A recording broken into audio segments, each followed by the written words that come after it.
right, Kenny Mapanga, of course, is our senior reporter watching developments for us at the Madlanga Commission of Inquiry. They've taken that much-expected tea break for a few minutes, and she joins us now live. And Kenny, we've been seeing the former employee relations head in Xolani Nciza back on the witness stand. From what we were able to listen to, it seemed he had really taken off from where he left yesterday, trying to get us a sense of just how much influence the city manager had in apparently protecting Julius Mkhwanazi.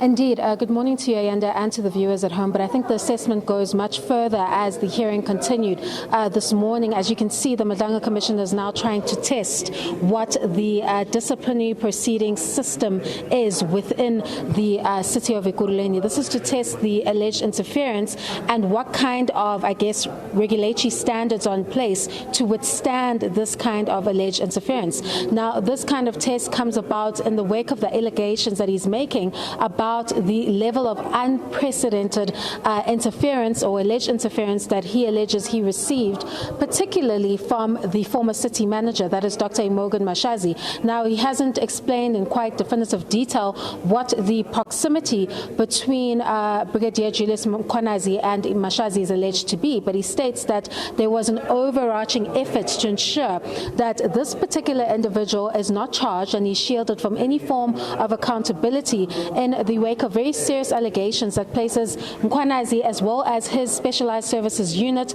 in the center of very serious allegations of criminality within the Ekurhuleni Metro Police Department, which includes the murder of a shop owner allegedly in a case of an extortion gone wrong. So we're understanding from the point of view of Nciza as to what other options that he had available, and the example that is being brought forth is triggered by this particular email that was sent to Jeff Wex of News 24, that is the investigative journalist, and it is that Beakley email at Yahoo, where it was stated that the charge sheet was allegedly leaked in that email to the journalist. So essentially he says that there was a meeting that took place to establish what the leak was. He understood that at the first instance that he was the person that was being fingered as the person that may have leaked the document.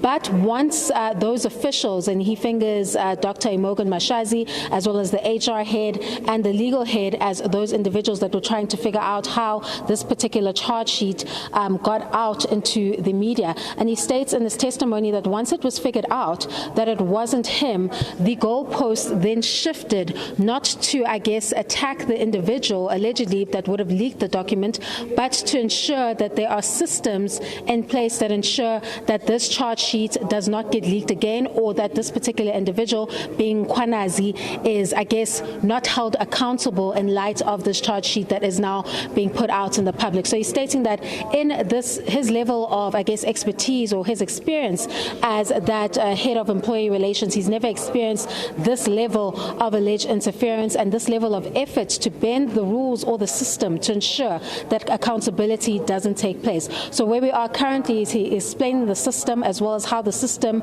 was, allegedly manipulated to ensure that there isn't any accountability, and if any, what are those measures in place or the standards rather in the system that ensure that some kind of interference doesn't take place within the city of Ekurhuleni, because not only does the Madlanga Commission have to evaluate the particular evidence in terms of the allegations, but it also needs to evaluate the systems within the criminal justice system and its various institutions to ensure that this kind of allegation or this kind of conduct is not recurring in those particular systems. So that is the evidence that we're expecting Nciza to wrap up today as the Commission continues to probe the extent to which these criminal syndicates allegedly infiltrated the Ekurhuleni Metro Police Department and the extent to which criminality became the foundation of some of these officials' operations. Over to you in studio.